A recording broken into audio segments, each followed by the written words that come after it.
Yo, yo, yo, and welcome back to another episode of the Nyc Griff Show. Today is Saturday, May 21st. It is 9:05 a.m.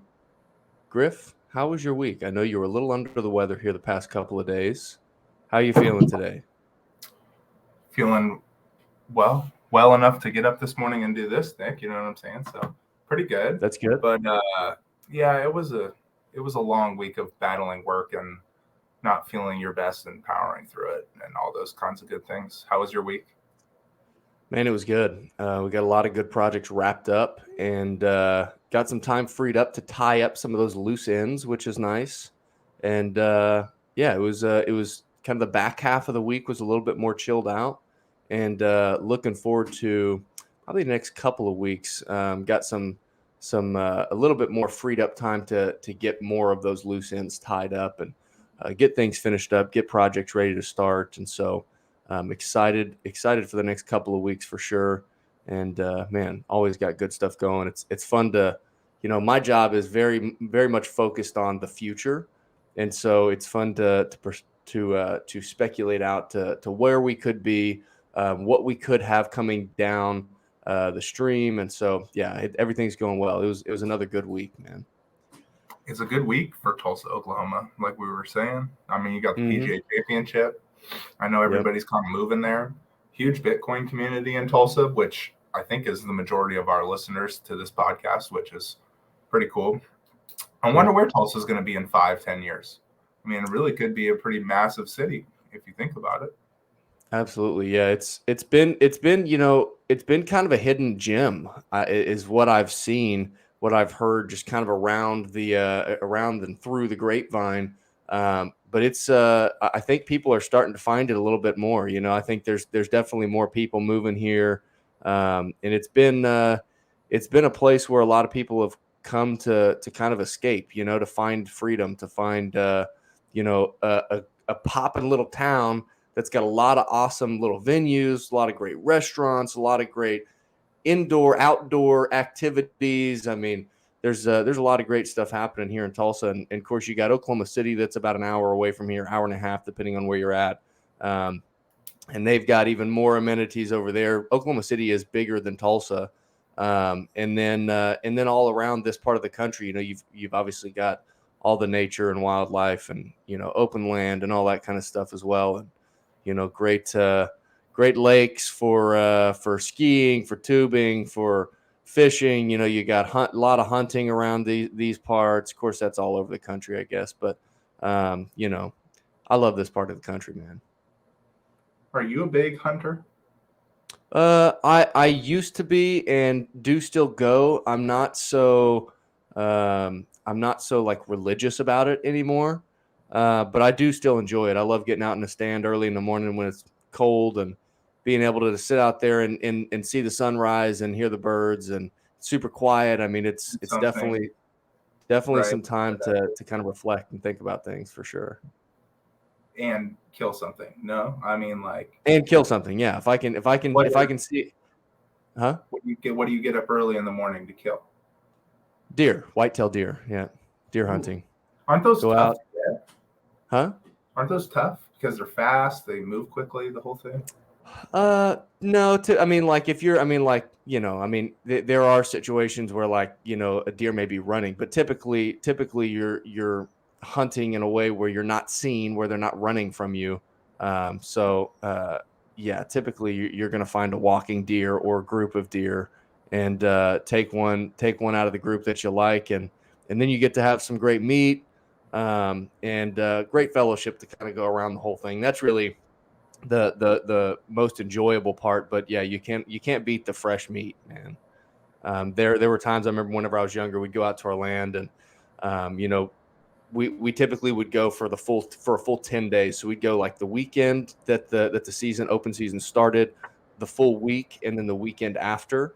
And man, I mean, at a certain point during the week, we'd have 3 or 4 or 5 deer cleaned up and cut up, and we would take this fresh meat right off of the animal and salt and pepper it, cook it over the fire. Dude, you can't beat it. It's really good. Wow. All right. Uh, in other news, I did meet at the Tulsa Bitcoin meetup last Tuesday I met a guy from Sacramento. Well, I think he's from LA, he said. Um, Lived in Sacramento for 15 years, sorry, and moved here. I think he said somewhere right around a year ago, and said that he loves Tulsa, which is kind of cool. I was like, dude, you got to talk to Griff. Yeah, I mean, I don't think I'd be a hard convince on that end. I think it's a lot of other factors that are preventing me from leaving Sacramento at this moment in time, but I don't doubt it.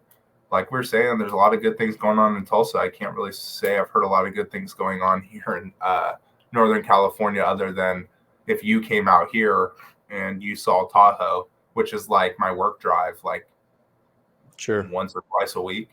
Yeah. Pretty. I have seen pictures. Janae's been there multiple times. I have seen tons of pictures, and it looks beautiful. Absolutely beautiful out there. I mean, it's definitely different. The Bay Area is really, really cool. I mean, obviously, you'd like to see it run a little bit more efficiently. Is that an okay word to use there? You can say conservatively, more freedom. We want more freedom-minded things going on. Absolutely. I just don't understand why California. This is America. I just don't understand why California is so obtuse to just getting something new in here, whether it be conservative or actually, I believe there's a libertarian candidate who has a lot of money behind him here in this upcoming election, which would be really cool.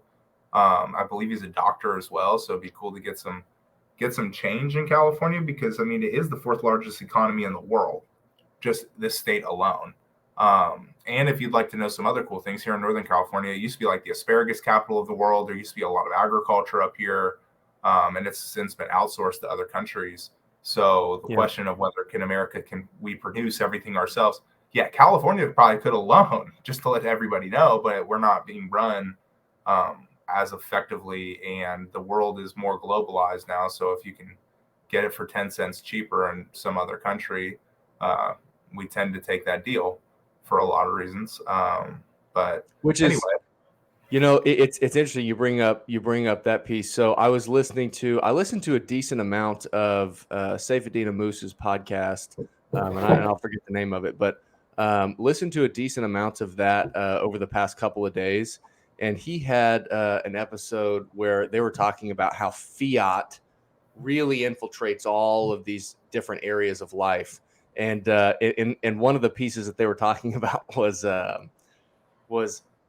as Fiat continues to erode over time, that inherently heightens our time preference, and heightening our time preference means that we've got to either make more money to live the life that we want to live, or we've got to constrict our spending and reduce our lifestyle to live on what we're currently making. And typically, I think that typically a lot of people are constricting their lifestyles, and or just kind of living on the couple of percent pay raises every year that are not keeping up with the rising cost of living, right? And this inherently then pushes, you talk about the infiltration of the federal government, large corporations into bed together to work together so that they can all make money, right? I mean, if we just talk about business, whether it's a small business or a huge multinational corporation, the incentive is to be profitable and to be as profitable as possible. And in a fiat economy, when all of this buying power, purchasing power is being siphoned off and leaked out, it's interesting. It pushes people into having to spend less money or make more money. But it also on the making more money side, your time preference being heightened every single time that inflation ekes up a little bit more, it further disincentivizes you to go out and produce and make more, right? Because, I'll go out and produce and make more, but what I'm making maybe in nominal terms, I think that's the correct term. In absolute dollar values, maybe you're making more, but your purchasing power maybe stays the same or decreases, right? So it's, I mean, I don't know how many times we talk about incentive structures, but, the incentive structures they're all the way screwed up. Pretty much only 100% agree with you. I can only say how many times like I have had conversations with Sierra where it's like, we have to cut back on this or that or the other thing. And like, sometimes I'm making more money. Right. And like some of that is just personal finance. I want to invest more of my money than I spend. That's actually always the goal. But there are a lot of things where you're just like, yeah, let's maybe not do this just because it's getting really expensive due to the heightened inflation. And it's a really sad thing, kind of like you're mentioning. It's like you're not actually doing it for any reason other than the fact that the money is getting crappier. So your life's getting crappier. And that's just what it is, because wages never keep up with inflation. That's something that this past Tuesday at the Tulsa Bitcoin meetup, we had Joel from Untapped Growth. I believe he is at Untapped Growth on Twitter. I'm not 100% sure, but man, this guy's presentation was freaking incredible. If you go to untappedgrowth.com, you can see it in there. It's Citadel theory. And I'm not going to get into it because we'll have him on the podcast at some point here down the next several weeks. And he'll have an opportunity to go through this whole thing. But dude, it's so cool. But he was talking about as the cost, the actual real cost due to inflation of real food, right? We talk about real food, not this industrial sludge that they're pushing at McDonald's and wherever else, right? Not that stuff. I'm talking real food. Don't be hating like that on the Mickey D's. What do you mean? I like Mickey D's just as much as the next guy, but it's not good food for you. And you cannot disagree with that. I don't think so. But if you're pretty good on your workout regimen, I think that sometimes just getting those calories in you as well is kind of an advantage to not. Okay, that's all I'm saying. And it tastes fantastic. Right. And don't take away my hot and spicy McChickens. Don't take away my breakfast sandwiches. Oh my goodness, we could have a whole podcast where I talk to you about fast food and we just start rating things. But anyway, keep going. So that aside, I know that you agree with me. I know that you do deep down, but I do agree with you because I like myself a McGangbang here and there every once in a while as well. So, you and I in college, we had our fair share of McDonald's, man. Absolutely. We'd show up there. Can I get 3 of those, 2 of these, 6 of those? And I'll take an apple pie and I'll take a McFlurry too. Man, which one do you want? Put the M&Ms in that sucker, man. We were in shape though. I mean, like we were looking good back. We were college athletes, dude. Man, so that said, all that aside, as the cost of real food increased at the same time, and I haven't done all this research, Joel has, and he'll have to come on and explain all this stuff.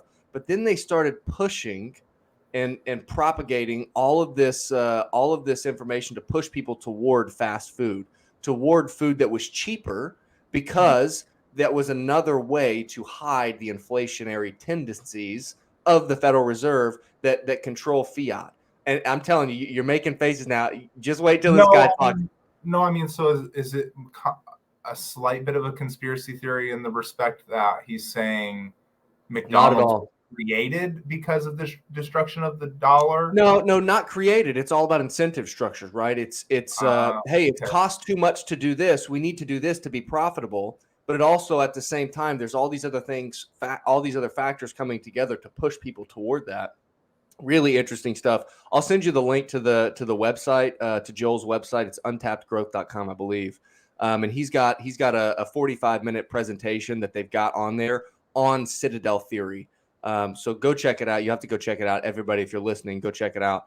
I might post something on Twitter about that here in a little bit, but we'll have him on the episode or on the podcast here at some point. Griff, let's hop into this market check, man. It's again still been a very strange time over the past couple of weeks. Let's see why retail fell and Boeing climbed, yada yada yada. I mean, we saw another big drop off in Bitcoin again this week. So we're sitting around this $30,000 mark, and then we fall off to 29 again, and then we come back up to the 30s, and then we fall off again real sharp. I don't really know I don't know how to make sense of all this stuff. Like it's funny because like in the short term, it's like all this price action is going on. I don't know what this means, dude. The good news is the long term, like this is what we're looking at long term, right? Like I mean, it's funny. You zoom out and you see all these huge climb, crash, big climb here, crash, huge climb, crash, huge climb, crash. I don't know. I don't know what this stuff means, man. But for you guys that are just listening here, the price right now currently is sitting at $29,302.23. We're seeing very similar stuff, as you can imagine, in the S&P. They were sitting around 4,000, just north of 4,000, and continually fell off throughout the week, and is now sitting currently at $3,901. Dude, Kyle and I were looking at um, the charts kind of mirrored over top of each other for the S&P, the Nasdaq, and the Dow Jones yesterday. And man, it's interesting to see how obviously the charts are extremely similar. They almost look the exact same, except the Dow Jones grows a little bit, the S&P grows a little bit more, and the Nasdaq is like way higher. Now, of course, the Nasdaq is more volatile, so it grew a lot more, but the crash is also significantly more. But again, I mean, look at the Dow Jones over the week. Look how that looks. Look at the Nasdaq. Look how that looks. Look at the S&P. They all look the exact same, dude. It's crazy. And Bitcoin is similar, but not quite. I mean, it kind of starts high. I don't know. Bitcoin's more volatile, so typically when we start these trading days, it will be like 10 minutes before everything else starts going up or down. Bitcoin has like a higher volatility of that up and down. But I don't know, man. Like at the end of the day, I've been thinking about this a lot. Bitcoin is about like the circular economy that is being created in the Bitcoin network right now is way more important than the dollar price of Bitcoin. I mean, just when you think about it, at the very, very end of the day, we want to be able to spend our Bitcoin anywhere, right? Like we want to exchange money with marketplaces, brick and mortar shops, whatever it might be, on Shopify, online. We want to just be able to spend our money, right? But we also just want to be able to save our money in an economy that doesn't inflate. We want a currency, we want a dollar that doesn't get printed anymore. Why? Because not all of us have 100 homes. Okay, we don't have enough assets to combat inflation. So we need a currency that doesn't inflate. That creates a much more level playing field for really the entire world.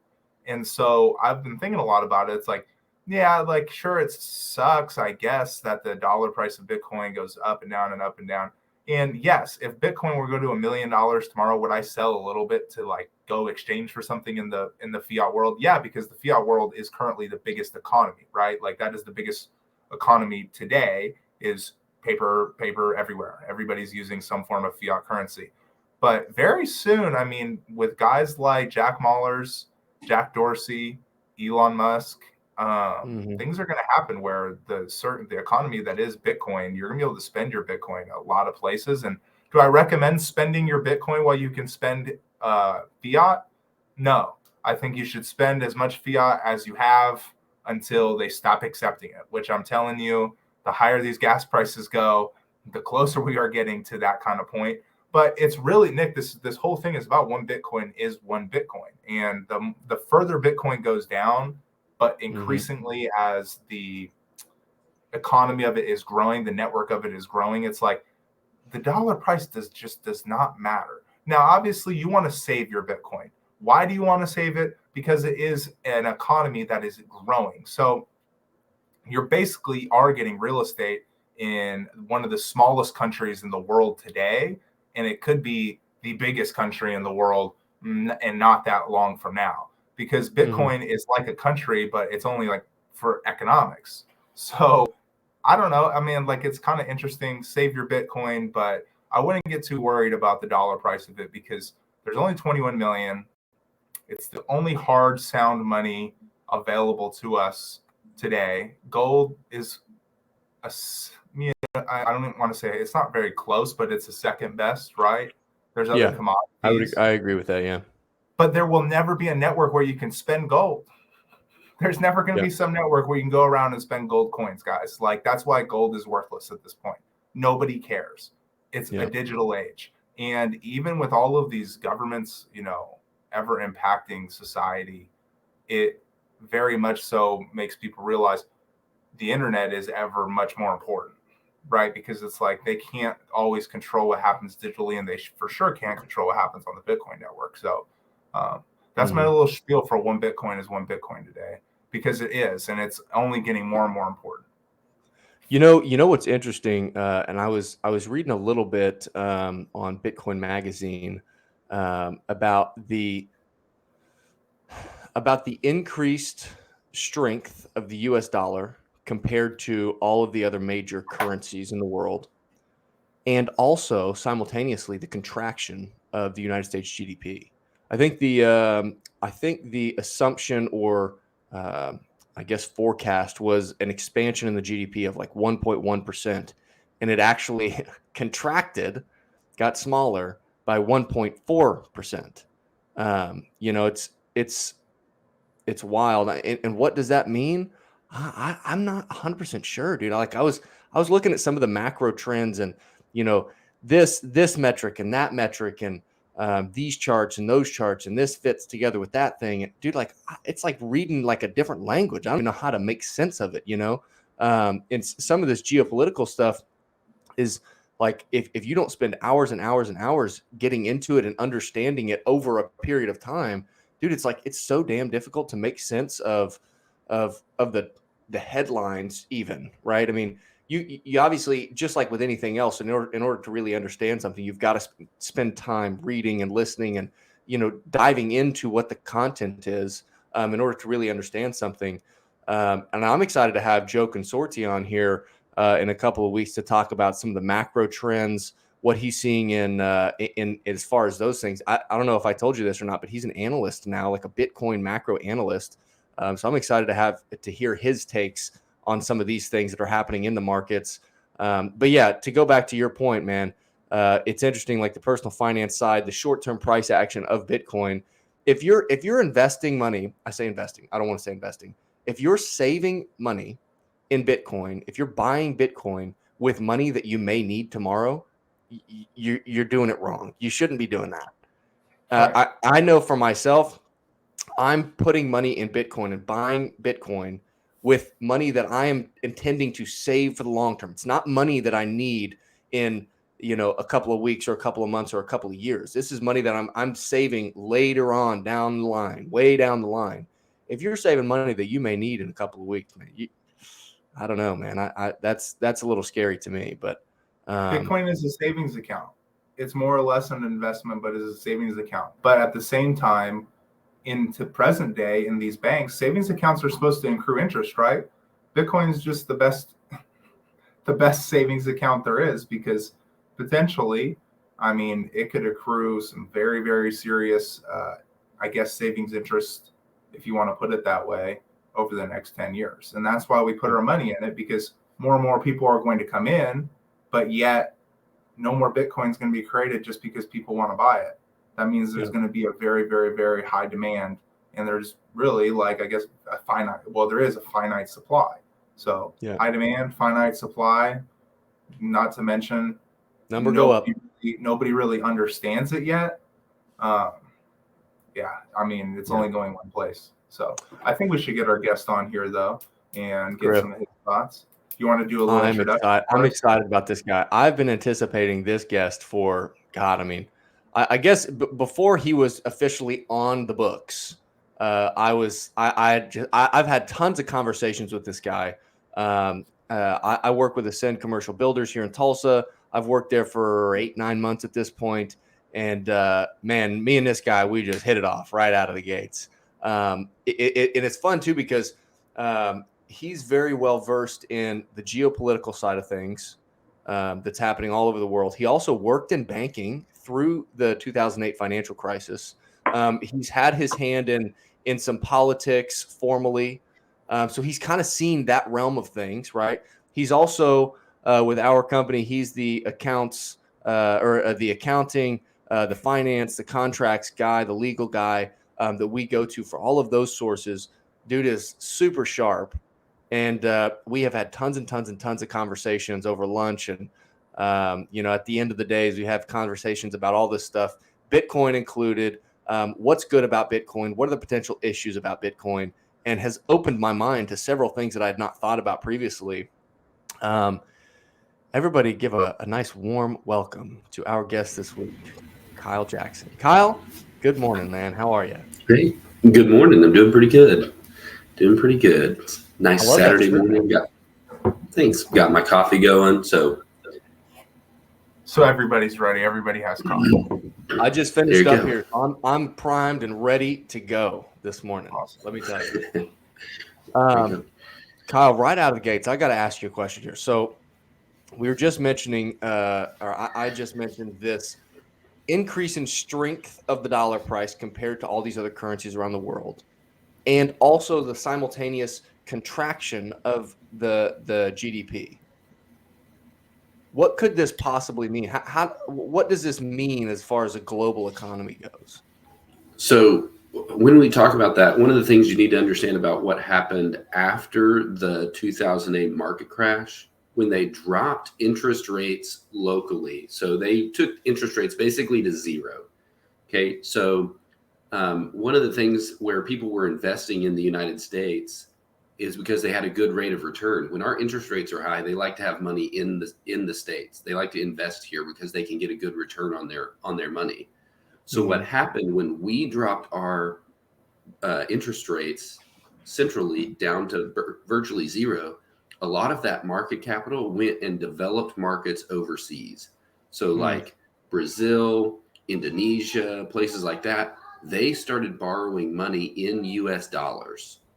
And so now if we have an inflation problem and the value of the dollar is staying steady, but they're also, from their supply chain issues, they're having massive decreases in their economies, which is making their currency versus our currency worth considerably less. Now they're paying more to repay the debt that they've borrowed in US dollars. And so that problem is going to create a bigger problem overseas when we start raising interest rates to try and combat inflation. So now it's going to even make that problem even worse, because now they're going to continue to have, because they've borrowed it in US dollars.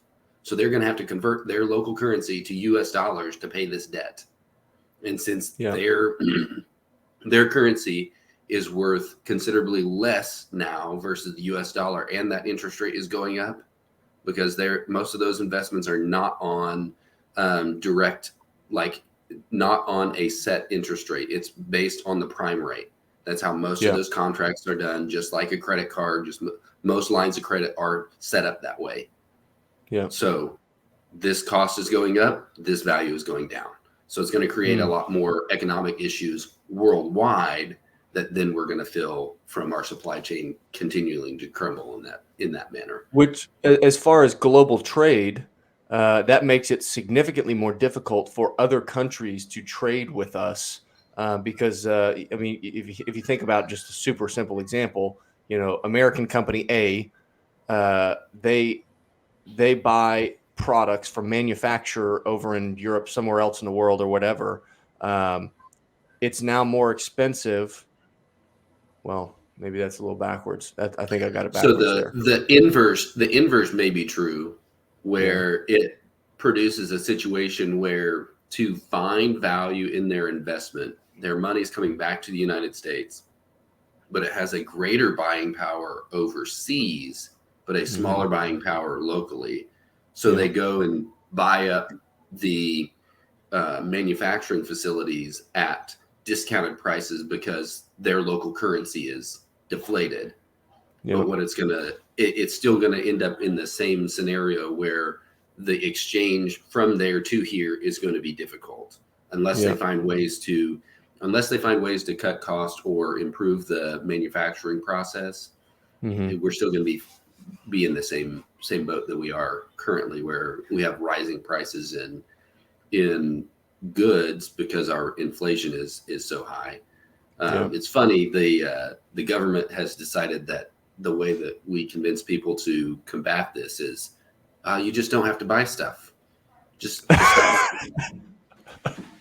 That's how we get diesel prices down. Is we stop buying stuff, so there's fewer boats and fewer planes and fewer trains and fewer semis on the road or over the seas.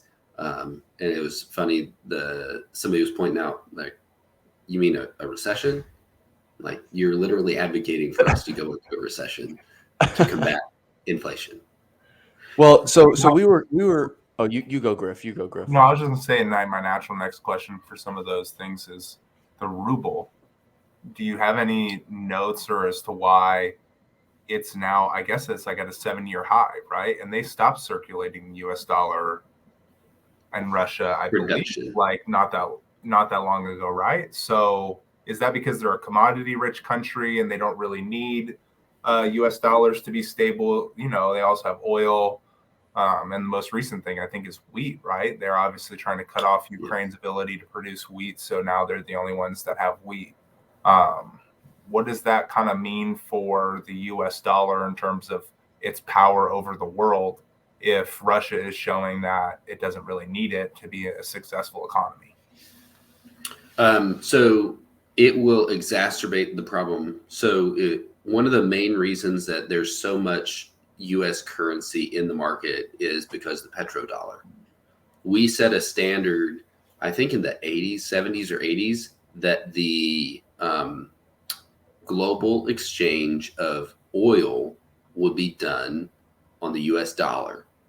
So all these central banks around the world have U.S. dollars to exchange oil and natural gas. That is the way they have it set up. So when Russia decided, we have the goods, we don't need the dollar, they have shifted a paradigm that is very dangerous for the U.S. Mm-hmm. And they're not a very small country, so we can't just go drone strike Putin and call it a day. No, I mean, seriously, that's what we've done in the past in many other countries. So, you know, that's very accurate. Now, the thing that is interesting is Europe. Europe kind of forced our hand in a certain manner to put us in this position, but the U.S. government facilitated it as well. The pipelines that come into Europe from Russia, they carry natural gas and oil, the Nord Stream pipelines. They are the main avenue that those fossil fuels come into that country or into that region. And they have been pushing an agenda that is removing more cleaner energy. They've been shutting down nuclear power plants, and they have become almost specifically reliant on the oil and natural gas from Russia. And the oil and natural gas that comes in from there, during the previous administration, there were sanctions on the completion of the Nord Stream 2 pipeline, which did not allow for them to complete that pipeline and put it in service. And that was what led us to the ability of the United States to export natural gas and things like that to Europe and to become a net exporter of energy. We were still importing some oil, but the amount of natural gas, liquid natural gas that we were exporting actually offset that to make it where they claimed we were energy independent, but we weren't. It was that we were exporting more oil or exporting more energy than we were importing. Is there any reason why we keep handcuffing Alaska in them going environmentalists? Is that really the main sticking point there? Wow. Yes. Okay. So I've always found this interesting that the United States has the cleanest methods and has the most regulation to be able to produce goods in the world. We are the cleanest when it comes to manufacturing, when it comes to production of oil, natural gas, when it comes to processing those. We have the cleanest methods around the world. We're required to by our federal government and the EPA. Yet, instead of investing and paying the price for us to mine fossil fuels and us to get the minerals that we have in Alaska, in Montana, in Idaho, in all these places where there are vast natural resources that we need to be able to do all of the things we do, create microchips, be able to manufacture, but instead we allow it to be strip mined overseas. We decide that having it done in Central Africa or out of Taiwan, or we've decided that that's better, instead of being able to do it here, perfect the process, and drive the prices down. Well, I mean, we were kind of talking about this yesterday, Kyle. You know, and you had mentioned it a second ago, like all of the climate change crisis conversations ultimately lead to the solution is, well, just don't consume anything. Just don't consume any energy, right? Just don't consume any energy. And then the reference was eat bugs and live in a pod and don't go anywhere, right? You know, I was listening again to reference Saifedean Moose's podcast. Was listening to him yesterday, and he's talking about, oh, this push to green renewable energy and electric cars, and then maybe you've got like an electric car that can only drive, you know, a certain amount of miles, right, because of its battery capacity. So then, oh, you don't need to go anywhere, you know, further than 20 minutes away from home because that consumes less energy. It ultimately leads to, let's just consume less energy, eat bugs, and live in a pod. And that's not the answer, right? It's like consuming energy allows us to stay warm when it's cold and winter outside. Consuming energy allows us to not burn to death whenever it's super hot in the summers. Consuming energy allows us to wash our clothes. You know, if that's the conversation, like, let's get rid of all the washers and dryers. Why are we not hand washing all of our clothes and hanging them out on drying racks? And why are we not hand washing our dishes? And how much power and energy consumption goes into plumbing for your home so that you can run water in the sink? Well, we don't need that. Why don't we just have, you know, a well where we pump water out? You know, like, why don't we just utilize that system? It seems like that answer is such a stupid answer. It seems like the better answer is to make more efficient what we're doing. Like we can't consume less energy. If we consume less energy, we then downgrade civilization. The more energy that we consume, it seems to correlate with increases in living standards, increases in just civilization in general. I would think, right? Now, is there an inefficient way to consume that energy? Absolutely. Yeah. Is there a more efficient way to consume that energy? Absolutely. A great example of this, right, is the current legacy financial system and Bitcoin, right? A lot of people talk about this energy consumption FUD, and they say, oh, well, you know, Bitcoin consumes as much energy as, you know, the country of Sweden. It's like, yeah, it absolutely consumes as much energy as Sweden. And let's talk about how much energy consumption that the legacy financial system consumes, right? You guys were talking about the petrodollar earlier. How much does it cost? How much energy do we consume in the industrial military complex to protect those trade routes? How much energy do we consume in all of the brick and mortar bank locations? How much does it cost for the HVAC and for the electric and for the actual construction cost of new buildings? How much does that cost, right? How much carbon does that emit into the atmosphere? It's like, guys, it's not in addition to, it's instead of, right? Bitcoin replaces this legacy financial system, and it's significantly more efficient. It seems like the better route to go is to make things more efficient. And I don't know how consuming less energy is supposed to be a part of that. Do you have any thoughts on that, Kyle? Well, the more efficient mechanisms is kind of how, when you get into developments in the developing world, you look at when we first started creating electricity, when we first went to electricity, how did we make it? Well, we used coal. And then we started finding more advantageous and energy rich pieces of or resources. We weren't really using gasoline in vehicles until somebody was collecting it and found out, hey, it's really volatile, but if we can control it, it is very energy dense. That's the reason that we moved to oil in the first place. It was cleaner, and processing it down got you to kerosene, which was a cleaner fuel to be able to light homes. Well, the progress from there to now is because industries were allowed to become more efficient. It's the same way with processing. It's supposed to be made to where it becomes more efficient. That's what I think is happening right now with Bitcoin and the actual stable sound money principles of Bitcoin is because it is not set by a federal government.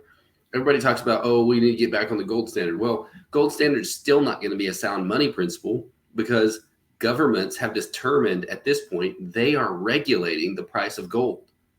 So if you get into gold, you're in the same type of scenario as you are with fiat currency.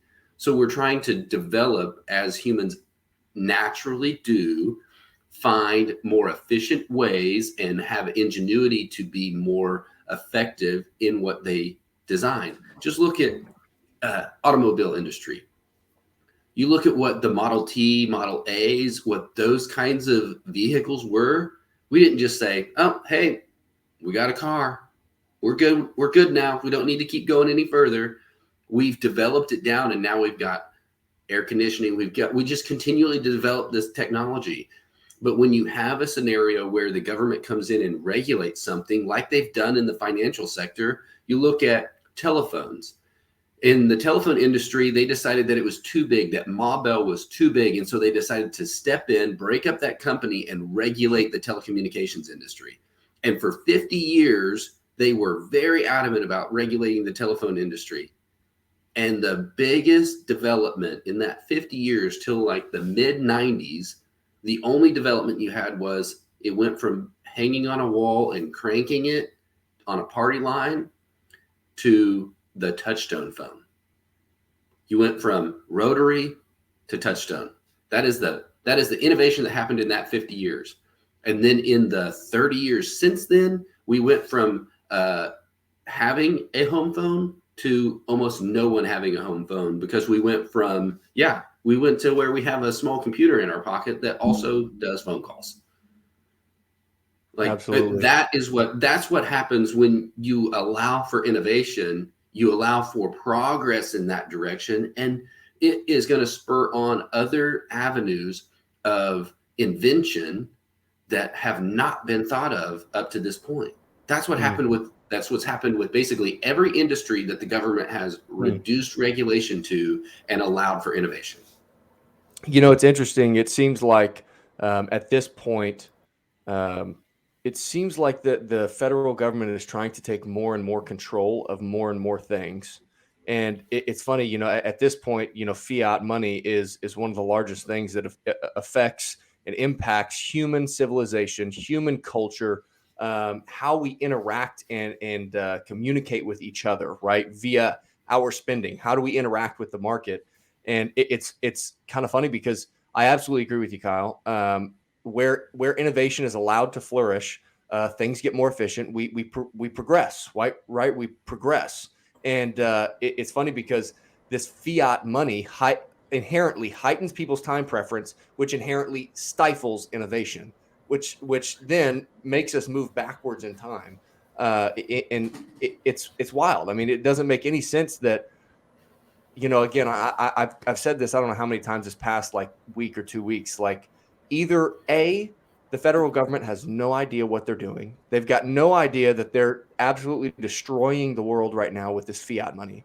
Or B, and I think this is probably exactly what's happening, they know exactly what they're doing as far as printing money and making up money to pay for this and that, and not having to prove work, not having to prove that they've earned those dollars, that money to fund whatever it is they're doing. And they've been hiding it for however many years, right? It's wild to look back and say, okay, 1971, officially go off the gold standard completely. We know that previously, before that, it was kind of this broken gold standard. And it was kind of like it was a broken gold standard. And then 1971, it's like, okay, we're no longer gold standard at all. Well, guess what also happens in the mid 70s? 30-year fixed rate mortgages and 401ks. So this is my speculation on this, and I'd love to hear you guys' thoughts on this. So we start printing money, inflating the value, inflating the cost of all of these things, right? And so then the federal government says, okay, we either got to say that we're going to do this and just let everybody deal with it, or we could maybe try to hide it. And in the Cantillon effect, right, whoever's closest to the new creation of money is who benefits the most. So how can we hide this and continue doing what we're doing? So let's start a 30-year fixed rate mortgage. So now, before then, you save up your money for 2, 3, 4, 5 years, depending on what you're wanting to buy, and then you buy your house, right? A couple of years, you save up, bang, you buy your house outright. That's your house. Well, then we start printing money. We inflate the values of these things. Now we are no longer able to do that. Now we've got to borrow 30 years of money and 30 years of time to buy a house today, right? Okay, so that's one way of hiding it. Also, in these times, right, in these inflationary times, the prices of real estate, all of the hard assets, right, real estate and equities, all of these things, commodities, hard monies, real money, they appreciate in value during these inflationary times. So if we allow people to buy a home today with 30 years of time and money, they can also capture some of the inflation that we're creating. Cool. Okay, what's another way that we can kind of hide this and get people in on it? How about 401ks? What if we allow people to, what if we incentivize people via a 401k where they can put in pre-tax dollars and capture some of the growth of the stock market because they're inflating money, right? And that inflated money flees to hard assets, which are equities in some sense. What if we allow people to put money in the stock market so that they can also participate in this inflation, and we'll hide it, right? So that they think that they're benefiting from it. Oh, we get to put our money in tax free, and then we're able to grow and grow and grow and accrue over X amount of years, and then we just pay our taxes later. So many people think that deferring your taxes means, oh, I'm not paying taxes today, so I'm not going to worry about it, right? Again, it's that high time preference. As money is eroded over time, as we get further and further into this fiat and credit world, we heighten our time preference, meaning that we prefer today significantly more than the future, which makes us not think about the future, which has allowed the federal government to hide what they've been doing since 1971.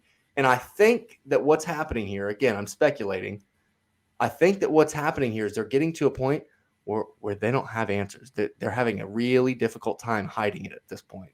I don't know if you guys saw, but there was they've got a new press secretary, I believe, for the Biden administration. And this guy comes up and he's pressing this chick about how you guys are talking about raising corporate tax rates to combat inflation. How does that have anything to do with inflation? What is that? Was that Peter Ducey? It's like they don't even know they don't even know what they're saying at this point. It doesn't make any sense. It's like, oh, we're doing this to combat that, and they have nothing to do together or to do with each other. It's like, what do you mean? This is so stupid, and it's ridiculous because if you're participating in the system, if you've if you're not looking into these things, you just got no idea. Well, they're trying to win an election too, right? Yeah. Like midterms are coming up. I mean, most of it I think is about that. And when you're trying to win an election, I mean, you'll lie until you're blue in the face. No, I mean, like that's got to be a big part of it, I think. I think that to that point about winning elections, I think what they're seeing right now in the primaries that are going on right now, they're pretty good indicators for turnout in the fall. And what they're seeing in the first 10 states of primaries for Senate and gubernatorial candidates that are going to be on the ballot in November, the amount of turnout, of the turnout, 60% of the people coming out to vote in the primaries are Republican, and about 40%, just under 40%, or actually I think it's closer to like 25% because there's about a 15% gap of independents, but about 25% of the people coming out are Democrats that are actually voting in primaries. And that's not a good indication. So I would be concerned that they're going to realize that their time is short and they're going to start pushing things as quickly as they can before the actual new Congress may come in January. So my concern would not be that they're going to try and stem the tide, but that they're going to try and push their policies even harder because they realize they're going to lose control of the House and the Senate. Yeah, but to go to some of your points too, Nick, about are they hiding it? How are they hiding it? I mean, there's a lot of ways that you can hide fiat money. It's a pretty dirty currency. I mean, if we really get down to the nuts and bolts of it. So I feel like there's a lot of ways that they've been able to hide it since 1971. Absolutely. And also like America's ineffectiveness at breaking up monopolies, also kind of feels like a little bit of, I don't know, fake effort. You know what I'm saying? Like, it doesn't really seem like Bill Gates and our government are too out of sync, if you know what I'm saying. The only billionaire I see out of sync is Musk. And he was, as we know, a registered Democrat up until recently. So, I mean, this show isn't always about politics, but politics do play a huge role in money nowadays, which is kind of the very large issue, is that money is a separate entity of all of that. I mean, money is its own thing. I think my favorite thing now is it's like I watched that one Twitter clip I sent you, Nick, where it was a comedian. He was like, there's the separation of church and state. And I need to read more about how the separation of church and state began and like all of that. But there needs to be. I did show Kyle that video too. It's a really good one. There needs to be a power. I mean, Kyle, would you agree? There needs to be a very powerful separation of church state and money. I think money can be looked at as very similar as a religion. It's something that the government should not have any control over what you choose to use or believe or what have you. The government is only here supposed to be more of like a safety net, right? But a safety net from whom? Ourselves? Like, I don't know. So on the religion side, the reason that they put that in place in the Constitution and in the Declaration of Independence was because there was an official religion in the British monarch at that time. It was the Church of England. So you were required as a citizen of the crown to participate in that religion. So most of the people that came to the United States when it was still colonies, they were fleeing to be able to actually exercise their religion in the United States. So the Puritans, the people that were fleeing, the Quakers that were fleeing Europe to come to the United States in this new era was because they didn't want to go to the Church of England, basically. They didn't believe their tenets, things like that. And so they created this mechanism where the government can't establish a religion or force you to participate in one. So I think there is something to be said that post 1971, when we took our money off of the gold standard and we don't have anything backing our currency at this point, and I think all it does is continually to get worse because they're allowing the debt load of the country to just continue to increase. And the way, if you're the one holding the debt, you want the money to inflate because then it costs less of your money to be able to service that debt.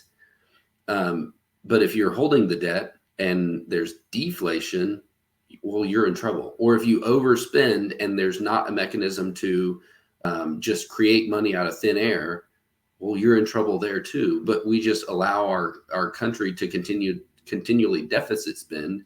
And the way they've allowed that to occur is because the petrodollar.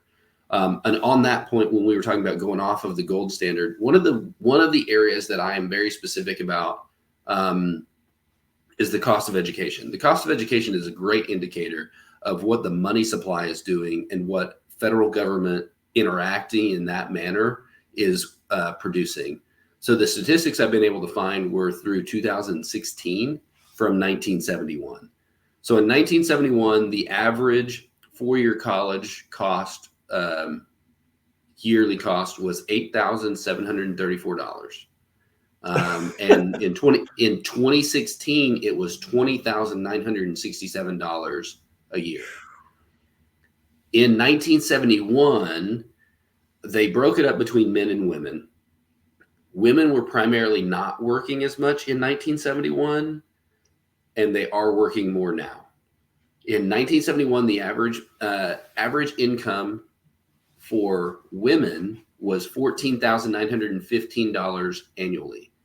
So it was about, if they were working full time in that manner, making the average income for a woman at that time, they could still probably finance and be able to pay for going to college. Is about 58%, 58.6% of their annual income to go to college. Now the average income for women is $25,901, and the average annual cost is $20,967. So it's 81, almost 81%, 80.9% of that income is what it would cost to go to college. That was in 2016. It's gone up since then, but in 2016, it was about 81%. So if you're spending 81% of your income to go to college, then you absolutely have no money to pay for anything else.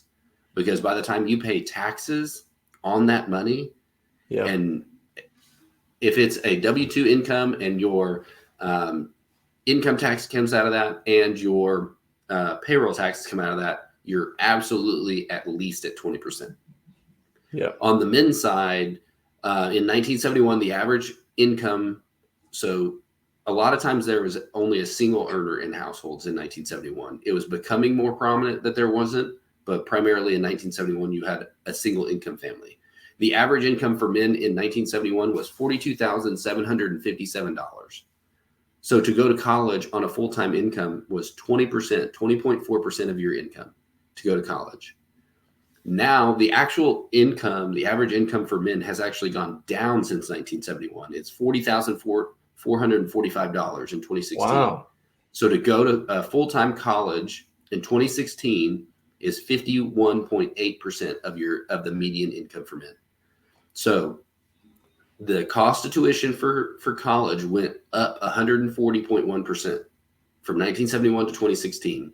Wow. The average income for women went up. The median income for women went up by 73.7%, and the median income for men went down by 5.4%. Wow. Yet our college tuition continues to accelerate. So the buying power of the dollar, even in educational opportunities, has gone down since 1971 because of inflation and because of our getting off of a gold standard and having to be tied to an actual physical commodity. So, Isn't this, and to circle all the way back, Nick, when we were talking about how the government has been able to hide things since 1971, war on drugs, war on poverty, right? War on crime. Those are examples, but also the war on the nuclear family. I mean, right? I mean, it really has been a thing since 1971. And listen, women deserve equal pay in the sense that if you are doing the same job as a man, you deserve to get paid the same, right? Like that is, but there aren't a lot of women bricklayers out there, just like there aren't a lot of men who want to be executive assistants. So, I mean, there's a lot that goes into this question, but when people start talking about equal pay, equal rights, all of this stuff, like that is another way, in my opinion, that the government's been able to hide a lot of this money spending in the way that our lives have deteriorated, because you literally need two incomes to pay for a home. You need two incomes to pay for your kids. You need two incomes to go eat out twice a week if you like to go to Chili's. You know what I'm saying? You need two incomes. You need three incomes if you want to really eat out in California. So I think that really is like that's such an interesting statistic, that men's wages have gone down and we think that everything is okay just because women's have kind of gone up. But two incomes to support the same lifestyle one income used to support, and it's all because money is inflating. I mean, you'd think there'd be more of like a revolution going on right now, but I think that's one of the biggest ways they've been able to hide it is that I don't want to say they're convincing women to work, right? Like, but they kind of are in the grand scheme of things. They're convincing the nuclear family to feel like they need two incomes. They're convincing the middle class of America who are willing to be duped in a sense, right? Hey, you guys need, so you need your sales job and you need to go be, you need to go be a dental assistant, or you need to go be, you need to go work in a medical office, or you need to go be a nurse, or you need to go do something. And that's great and everything, right? Like, we need women in our workforce. It does bolster our company, does a lot of really good things. But at the same time, there's a lot of like meaningless jobs as well. And sometimes just having a really strong family unit is the best thing we can do for a better world. I mean, really, because if you look at statistics, 2 parents in a home is really, really important. One of them being able to spend a lot of time with the kids is really, really important. Man or woman, I don't cares. I would love to be a stay-at-home parent if you ask me. Griff, have you ever looked into the three indicators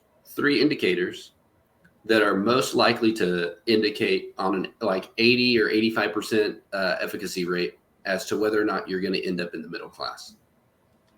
No. What are the 3 indicators? 2-parent family, graduate high school, don't have a kid before you get married. Yeah.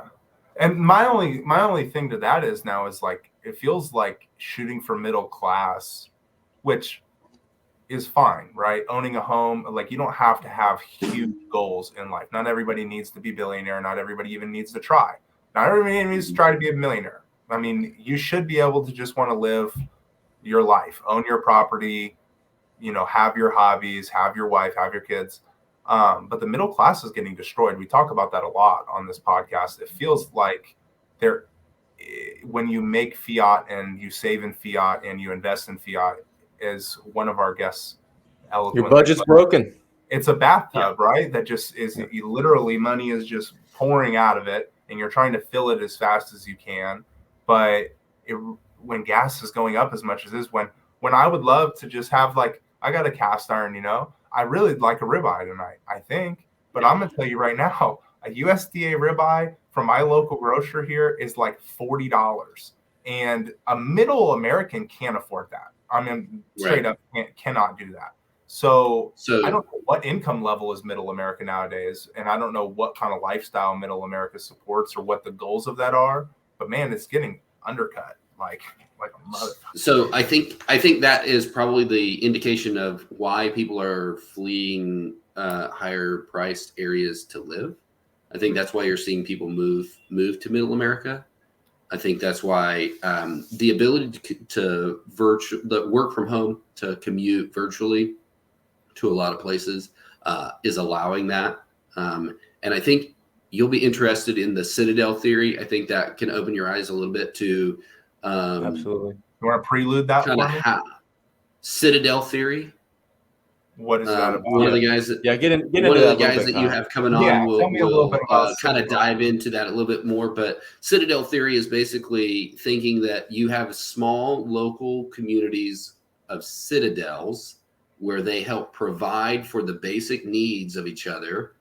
And when times of economic downturn, those citadels or those local communities of co-op, a type of community involvement, which would be considered a form of communism in a local sense, is what sustains that local community and what will sustain them through hard times. So has been a big push for quite some time, especially people moving into rural areas or to suburban areas outside major cities, of homesteading. So I have a guy that we work with that does, I think he's one of our dirt work contractors, and he tried to homestead, but he tried to do everything on his own. And one of the things Nick and I have talked about previously is the good thing about capitalism is division of labor, specialization of labor that drives down cost. Well, the same way with the Citadel theory, you get 6, 7, 8 different families, and everybody does one thing. You have somebody that raises chickens for eggs. You have one person that raises chickens for meat. You have one person that has a pond and has fish, and you do greenhouses, and you do orchards, and you do beef, and you do pork, and you have somebody that has dairy cows, and you work together for everybody producing a portion of what's needed to sustain your bare necessities. Again, Maslow's hierarchy of needs. If you're worried about your first needs, you're not going to be concerned about the production at work. If you don't have food, if you don't have shelter, if you don't have heat, if you don't have a bed to sleep in, then you're not going to be as productive at work. So I was having a conversation with somebody earlier this week. They were talking about, they wanted to get investment properties and they wanted to increase their income before they started working on investing in homesteading and becoming in part of that kind of Citadel theory. And I encouraged him that with what I see in the market today and what I went through in banking in 2007, 2008, 2009, 2010, that he should probably invert that. If he's got the extra money now, invest in being more self-sufficient and find other people that are like-minded around you to cooperate with, so that you all start building a stockpile and you start having the methods in place that are continually able to be used, so that when the market takes a downturn and the value of the buildings and property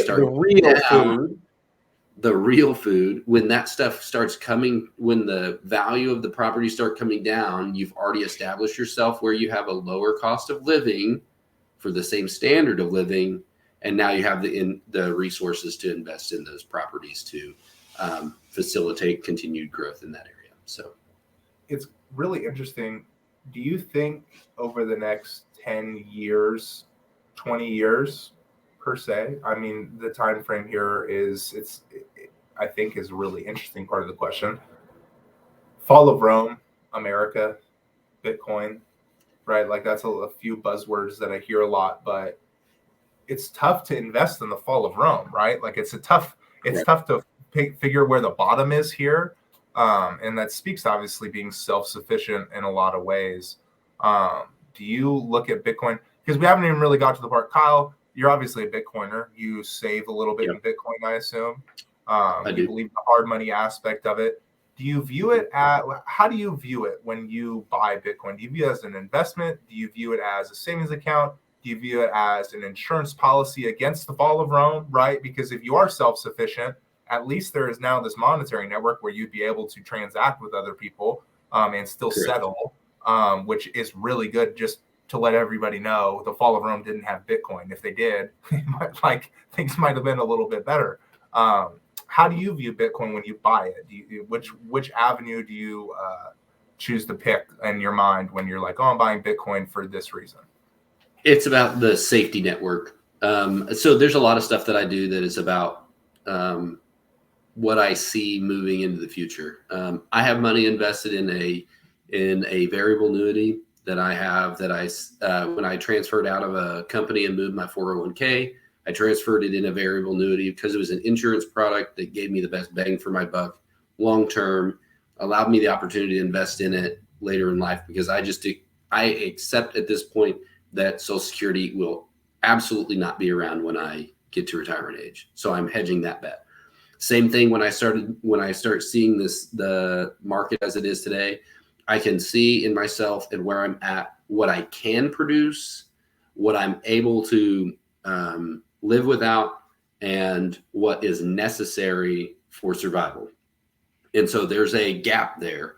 And Bitcoin is my hedge for if the monetary system is no longer in place and we're having a problem there, there's a secondary network where I have security, where I can transact with people and still be able to get the goods that I need to facilitate the continued success of my family and myself. Kyle, this really makes me think of a conversation that I would love to have with Griff here.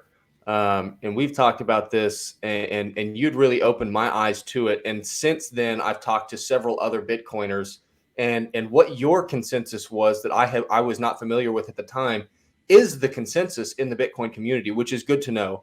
But this global adoption of Bitcoin.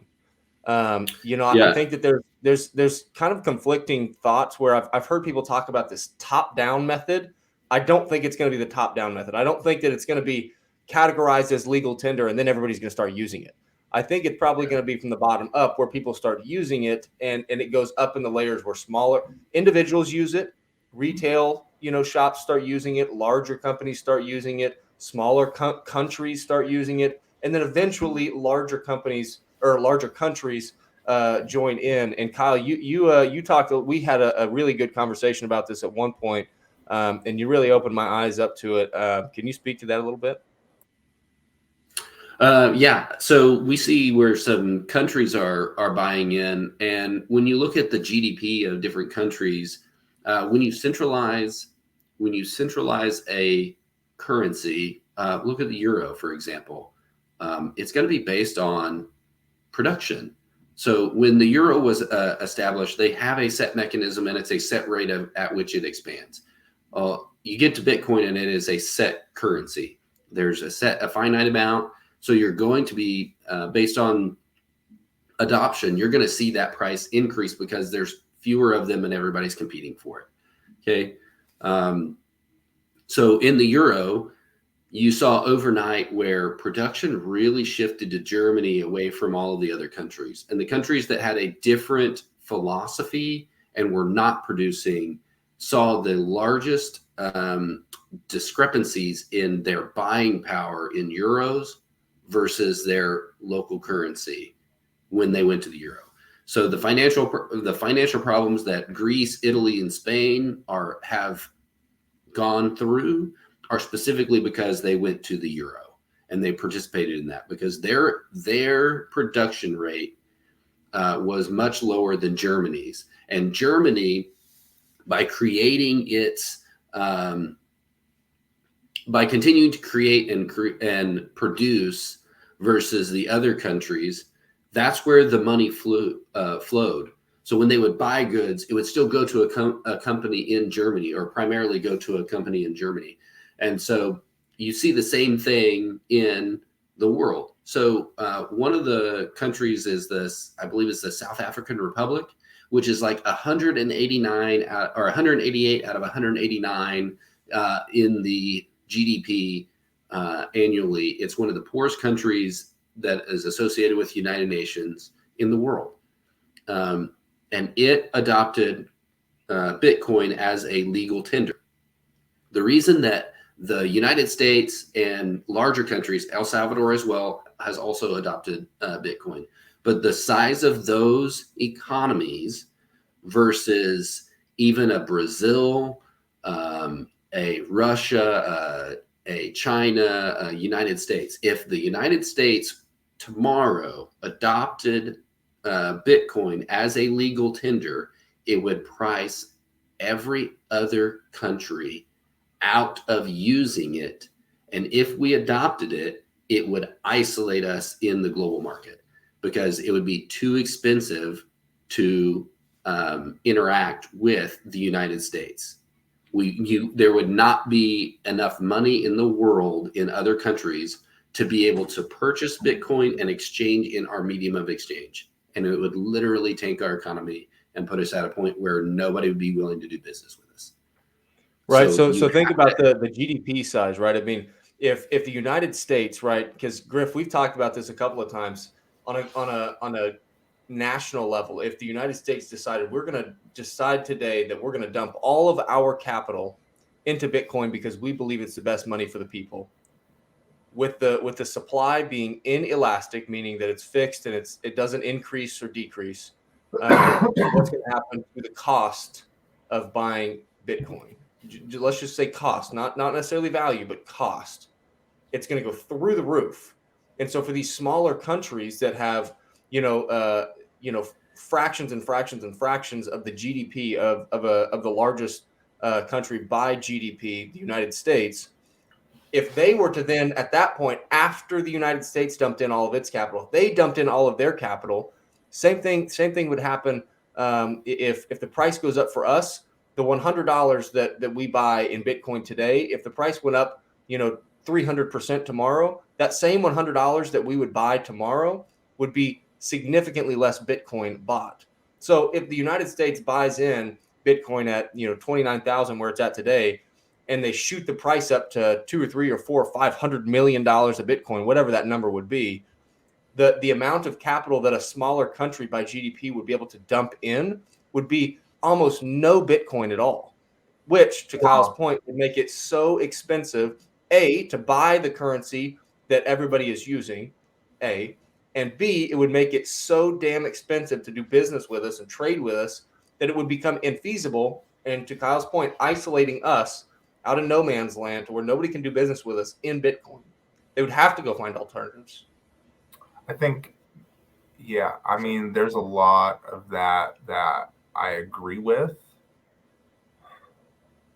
I guess my follow-up question would be then what's the state of the US dollar? Because why is anybody really trading with us now when we totally control the US dollar? We've totally shown that we will do anything to defend it. And on top of that, we'll print it whenever we feel like we want to. So why are people continuing to trade with us in US dollars right now?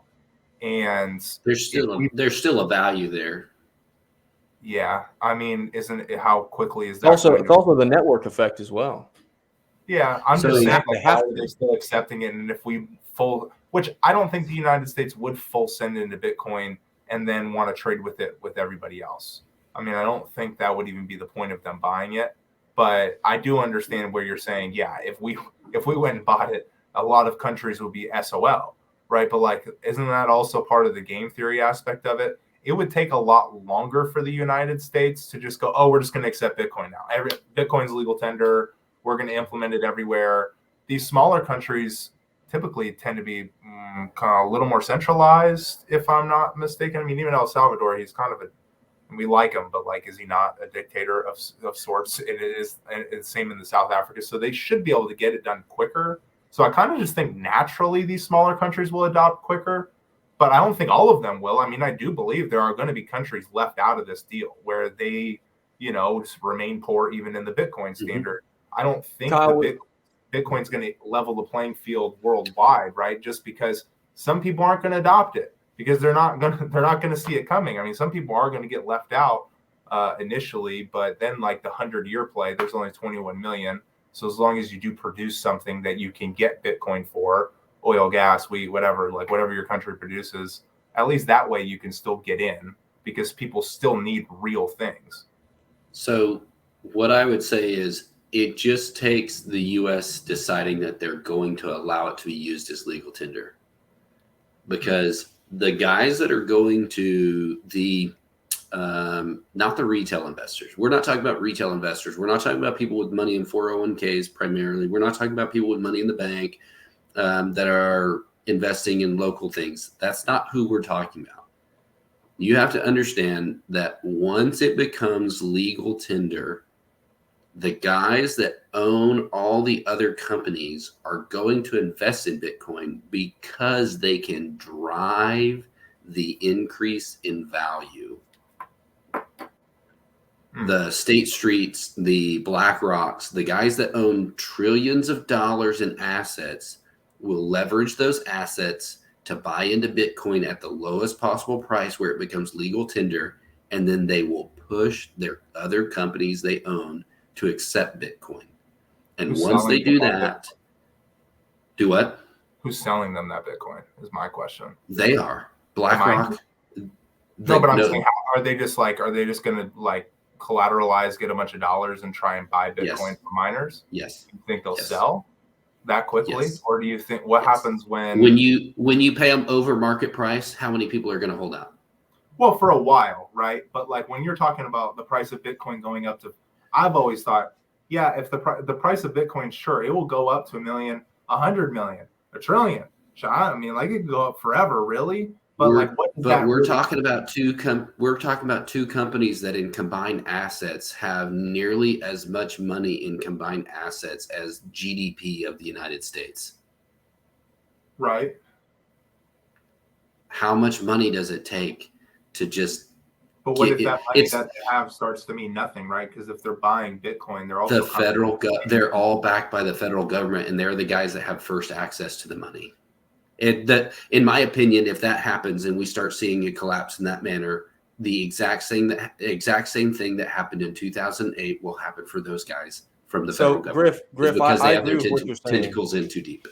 Yeah, I agree. I At understand. what point will they stop accepting that dollar for their Bitcoin? Yeah. Like, when are people just gonna be like, okay, thank you, but I still want to keep most of this Bitcoin because, like, I understand why you want it, right? Like, they still have to they have to get it from Bitcoin. Have you seen the movie Margin Call?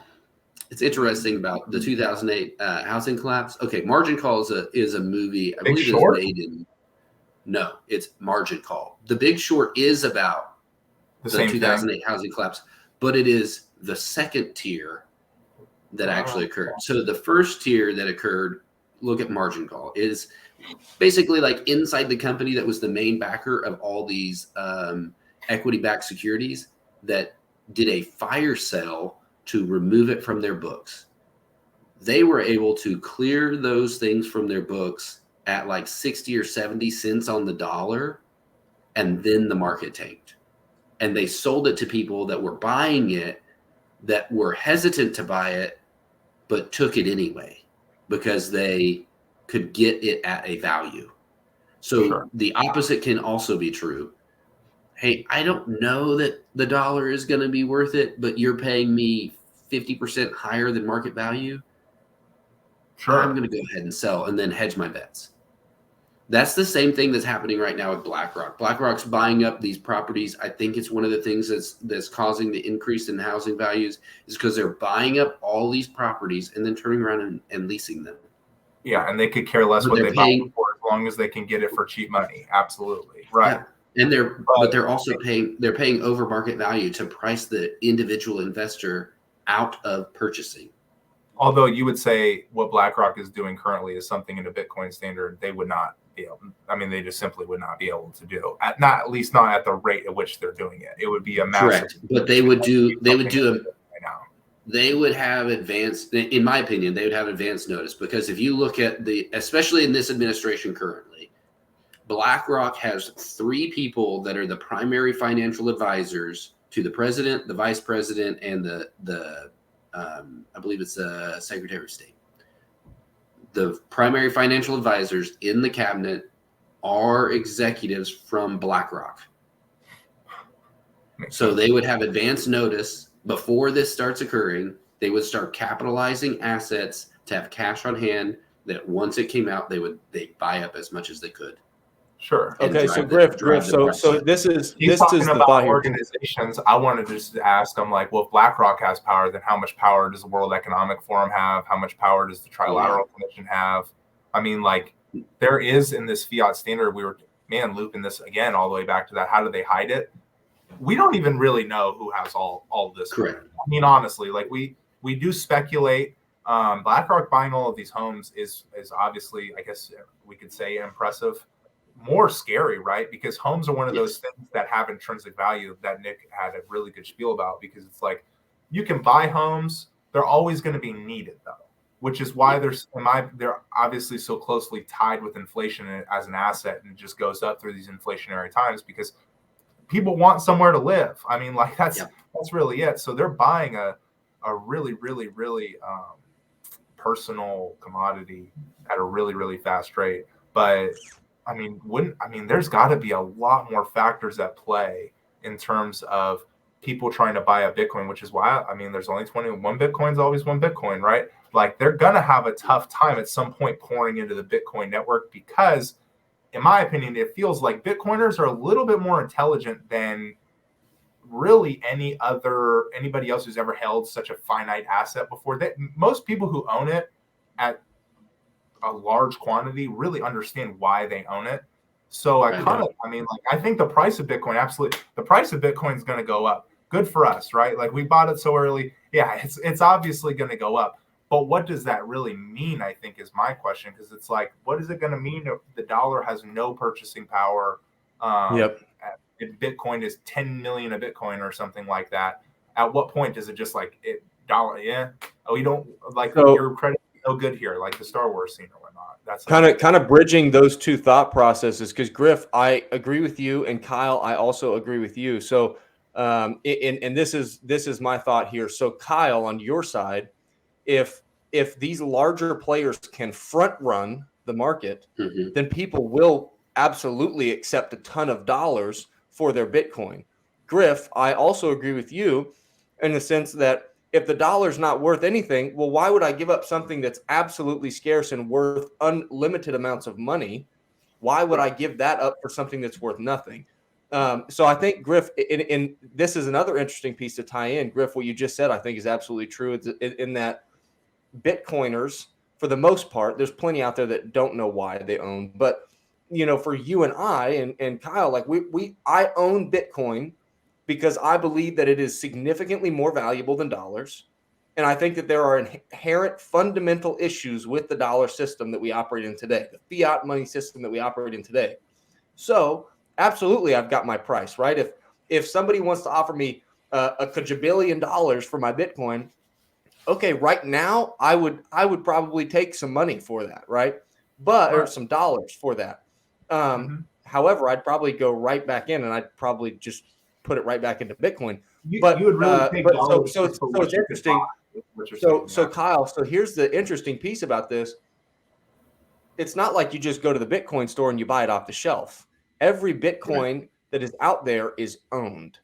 It's owned by someone, whether that's a miner or an individual or a corporation, whatever, whoever it's owned by, it's owned by someone. So whenever you buy Bitcoin, you're not buying it off the shelf. You have to exchange some other currency with someone else for their Bitcoin. So somebody else has to give you their Bitcoin in return for your, I would say, fiat currency at this point. That being said, though, if these larger corporations or anybody really can front run the market and buy before these huge announcements are made, which is insider trading, right? Then absolutely people would accept a ton of extra money over asking price, over market value for their Bitcoin. But at the same time, you have kind of a dilemma here because the Bitcoin that is out there is owned by Bitcoiners primarily that realize the value of Bitcoin and see the issues of the future of the dollar. Because of their ability to see those things, how many people do you think own Bitcoin or are miners for Bitcoin that are associated with the World Economic Forum or BlackRock or State Street? That would be my question. Sure there's plenty. I'm sure there are. That would be a question. And how much Bitcoin does the U.S. government already own? That's another fair question. And I think there's enough smart people in these, large institutions that own a lot of dollars, right? I think there's a lot of smart people in them that go, hey, listen, like, just in case it catches on, like, let's quietly buy some in, which I tend to think is why you see it so tightly coupled with like the S&P. And you've seen this capitulation ever since we hit the all-time high. We've been going between like upper 20s, and we hit all-time high of like 69,000 a couple times. I think a lot of what's been playing with Bitcoin's price action is that they don't want it to blow up yet. They're still trying to buy in for this really, really cheap price. And there are still a lot of weak hands in Bitcoin. There's still crypto is still a thing. So as long as crypto is a thing, there's still going to be weak hands in Bitcoin, because I personally have family members who I've gotten to buy a full Bitcoin, right? They have more money than me. They have 401. They've worked a long time. I'm like, listen, I think it's a great investment. I think you should probably just at least move enough money to get one Bitcoin and hold it forever. Do they really know why they have it? No. So every single time it drops, or every single time Jamie Dimon says that it's like owning a pet rock or something like that, or Bill Gates is like, oh, like Bitcoin doesn't have any value. Yeah, they ask, or they're worried, or they want to sell it. And so, you know what? At the end of the day, you get Bitcoin at the price you like kind of deserve it at. And that means if you buy it early and sell it, and then you want to go buy it back again later, you deserve it at that price. I don't know who's buying it, I guess, per se, big entity wise, but I kind of do feel like over the course of the last what is it, a couple years now that it's been capitulating at this price, or a year and a half, maybe it's been capitulating at this price a little bit. I mean, I kind of think that has definitely something to do with it, because Bitcoin really shouldn't be all that much tied in with these markets. I mean, like, but isn't it available to be traded on a commodities market? Is it? I think there's some EFTs. I just don't think enough people know how to buy it. You know what I'm saying? Like, enough people don't know how to just get their Bitcoin without having to deal with exchanges, without having to deal with all the BS. They don't understand. I think the most of the EFTs and the major investors currently in the United States that are investing in it are not actually buying Bitcoin. They're buying derivatives. They're buying which I think is like the dumbest thing you can do personally, just because it's like. Yeah, I was gonna say they're buying the futures. They're not actually so in the United States they do have ETFs in the other parts of the world that are spot ETFs, I believe. Yeah. But here in the United States we don't have any spot ETFs. So the ETFs that there are futures contracts on Bitcoin, which again is just it's fiat. This fiat mindset trying to get its way into Bitcoin. I mean, this derivatives are. Again, Kyle, we talked about it earlier. It's these false signals, these altered realities that people are operating on, right? Whenever the government creates money, they create artificial signals in the market as to what is reality. They distort reality. And I use the example right where I had my AirPods, and Griff, I told you this. I had my AirPods, my phone, my iPad, my laptop. If I own my AirPods outright and then I go to the bank and I say, hey, I want to leverage this asset, my AirPods, to buy my phone. Okay, great. Let's do that. We think that the value of your AirPods are going to hold, and we'll use that to collateralize, and you can get 20% loan to value or 80% loan to value, whatever it is, right? And now I've got my phone, but my phone I only own because I've collateralized my AirPods. But then I take my phone and I do the same thing. I collateralize it to buy my iPad. And then I collateralize my iPad to buy my laptop, and so on and so forth, to where all of these artificial signals have been made in the market that are only backed by one thing, right? This is exactly what happened, or I say not exactly, but something similar to what happened in 2008, whenever all of these bad loans were given out, and then they were packaged together in mortgage-backed securities and said, hey, these are great investments, and then the big banks bought them, and then the next bank above that bottom, and then the next bank above that bottom, whatever, the whole process, right? And it was all collateralized on something that was maybe not quite as valuable as the very end product, right? That was absolutely not as valuable as what they claimed it was. So that is a little bit not as correct, I guess. So you're saying 80% loan to value as you collateralize. So fractional reserve banking actually would be a little different than that. The way they've created these systems is the Federal Reserve basically holds $1, and then had until recently, until April of 2020, they had said if you have $1 in deposit, then you can lend like $6 for every dollar you have in deposit. And so now on your balance sheet, you have $6. And so then if you're the next bank up, if you're investing in another entity where you've created $6 because you have $1 in savings that you've loaned out. Now that next bank has taken that $6 you've given them and now turned that $6 into $36. And so that cycles up and up and up. In April of 2020, as part of the CARES Act, they removed the collateralization requirement on banking. No reserve requirement. No reserve requirements.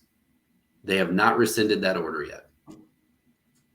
So a bank at this point does not require cash on deposit to lend money. No reserve requirements to be in lending currently. We don't really and they changed because it's digital now, right? I mean, that's really most of the reason why. No bank has enough currency in their deposit to cover the amount that's on their books. None, zero. Yeah, I mean that's kind of just. Can we short all banks for like the remainder of time. Buy Bitcoin. Buying Bitcoin is one of the ways. Yeah. I mean, it's so funny. Like, we just talked about that. That's a failing system, right? I mean, it's failing. Yes, it's because it was a failing system and it was not allowed to, market forces were not allowed to work. In 2008, market forces were not allowed to work. Yep. They were not allowed. They did not allow the market to break down in the manner that it should have in a natural capitalist market. In a capitalist market, in that manner, you have a point where all of these larger banks are the biggest problem because they were the main drivers behind the issue, and they were overcapitalized, and they should have been broken up into divisions, allowed to be bought by smaller players in the market to disperse that market. The companies that were run better than them would have been able to accumulate the pieces to grow their business to be able to expand. And you would have had a bunch of regional banks instead of a central Bank of America, Merrill Lynch, things like that. You would have been allowed to have a bunch more larger, better run, more fiscally responsible regional banks.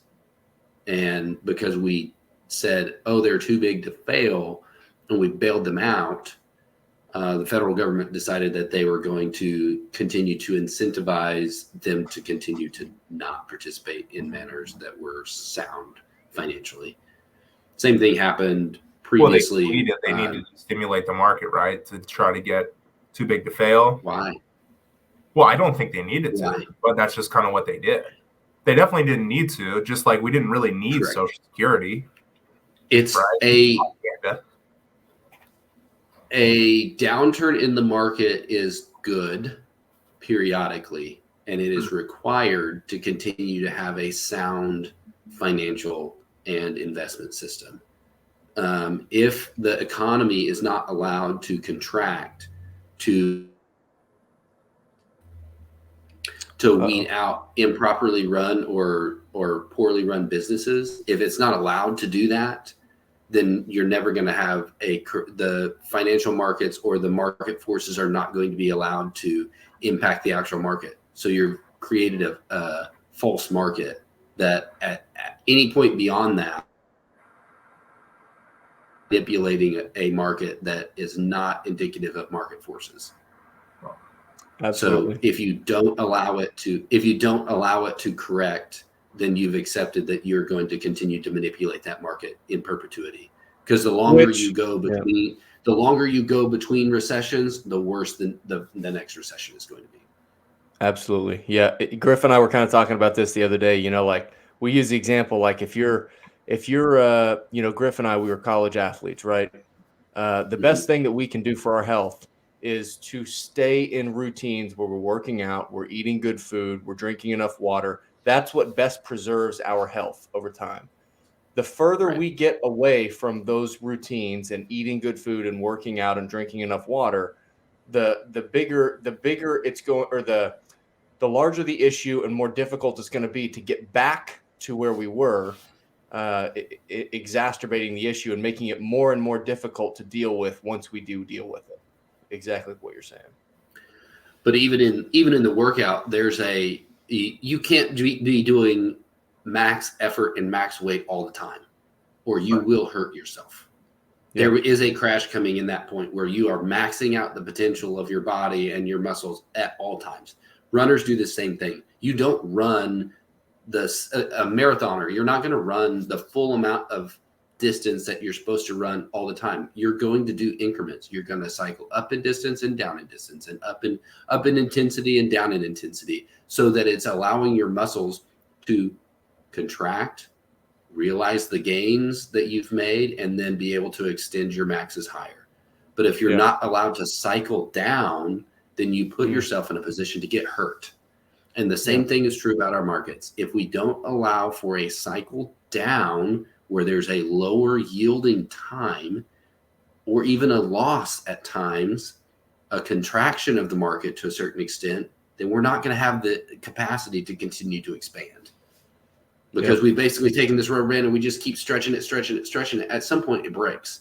But if you allow it to contract, you can continue to expand it. But we just continue to have our market where we're just pushing it as high as we can get it. But we're not allowing for companies that are operating poorly with poor fiscal policies to go out of the market. We're not allowing the consumer to have the decision on what to do.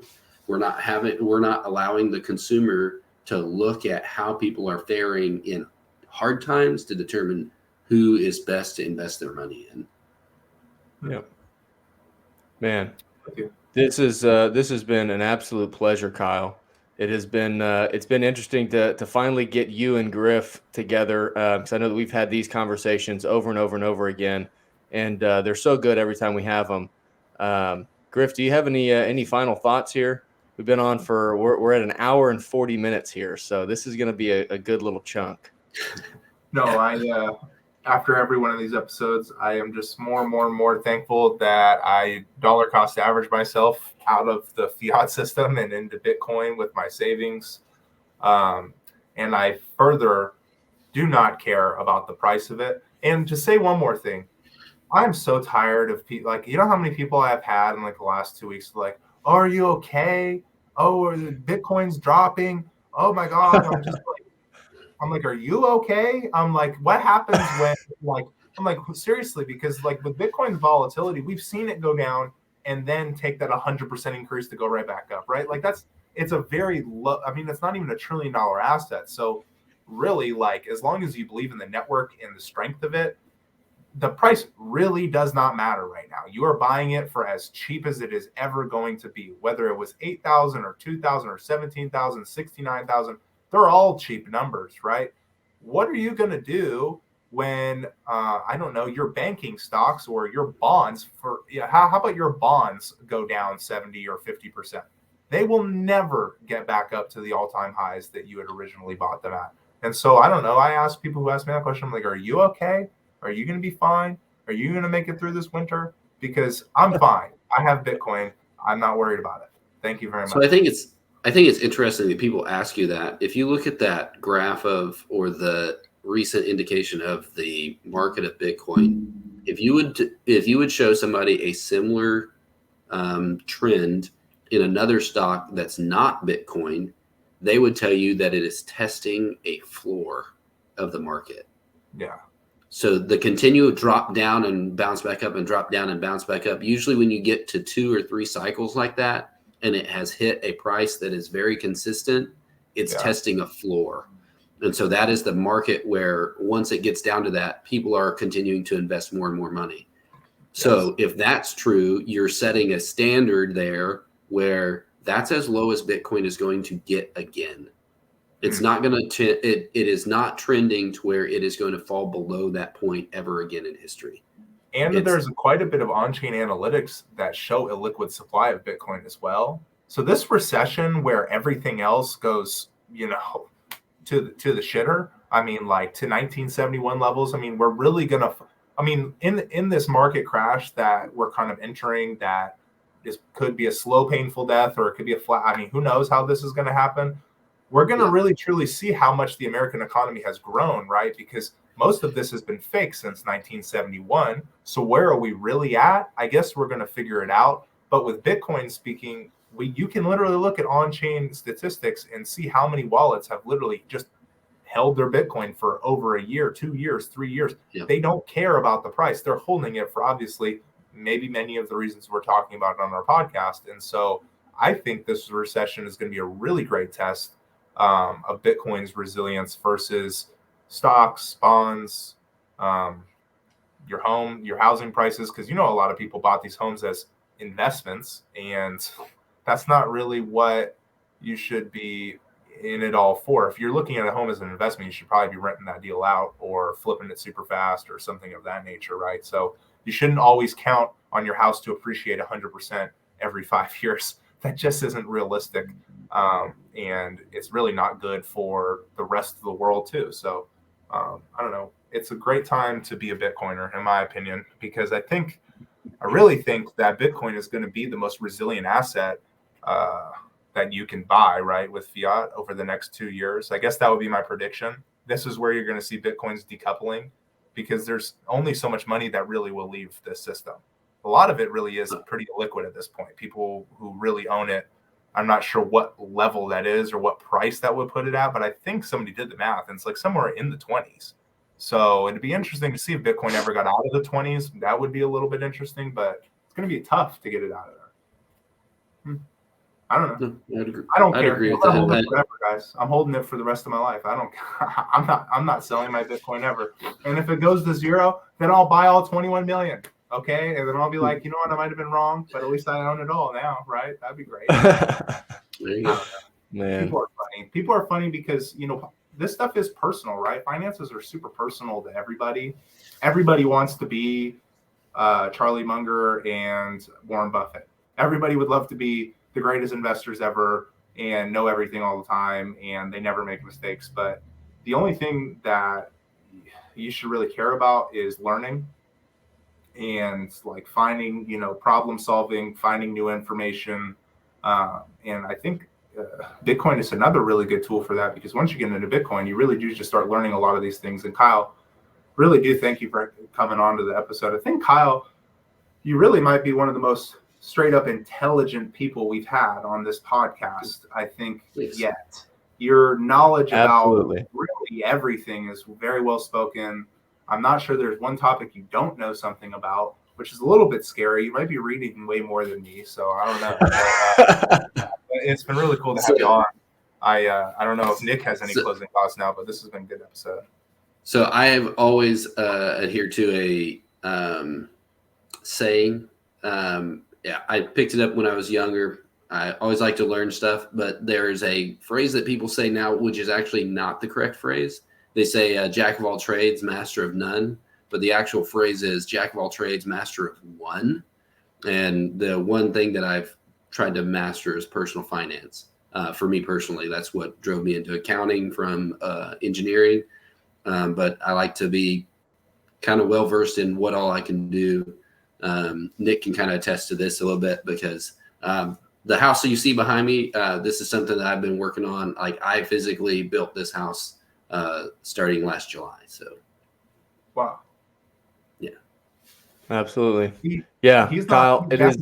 He's master of like 5, Nick. No, I always have to ask. Right? I always have to ask for advice and help on a bunch of different areas. But yeah, I do try to be plugged in and covering a bunch of different areas, because I think they're all very well interconnected. And I think how things interact in one area are definitely going to impact others.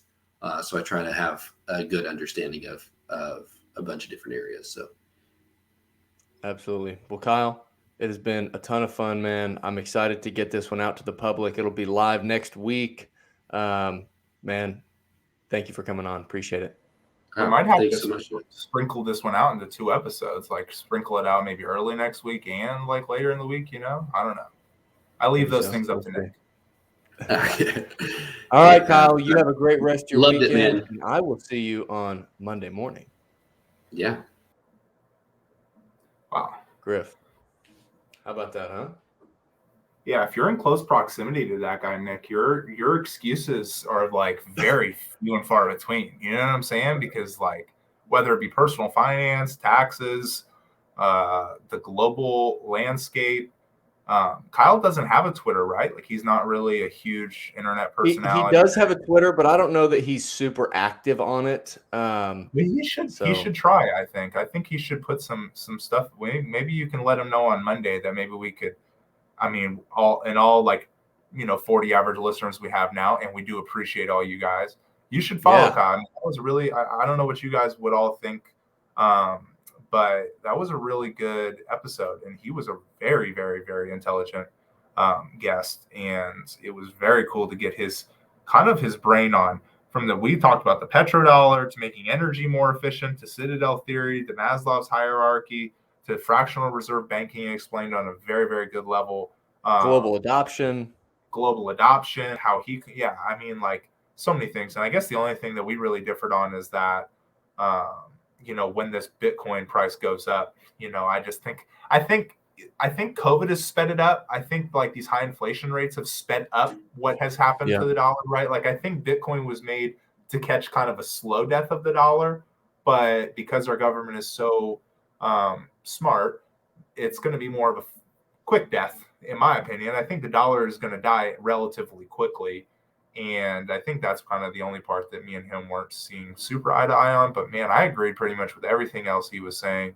And what we didn't agree on, it wasn't like he was lacking information or conviction or facts or anything of that nature. So really good guest. Absolutely. Well, guys, we appreciate you listening to another episode. Come check us out on Twitter down here at Nyc and Griff Show. We are always wanting to bring on new guests and fully round out our perspectives with new perspectives. We have still got more guests coming in the weeks to come. Excited to have new guests. Excited to go back and watch these episodes. I mean, putting these episodes together and getting them uploaded, I typically tend to watch them once or twice over, and it's so fun to go back and catch all the little pieces that maybe you don't remember at this point sitting here right now. But yeah, come hit us on Twitter at Nyc and Griff Show. We are on all the major platforms. If you guys are listening right now, you're probably listening on Spotify or Apple Podcast. Those are two of the major listening platforms that we've got that are the most popular anyways. And we've also got video on YouTube. So come check out YouTube. It is the Nyc and Griff Show on YouTube as well. So thank you guys for listening to another episode, and we will see you next week. Peace.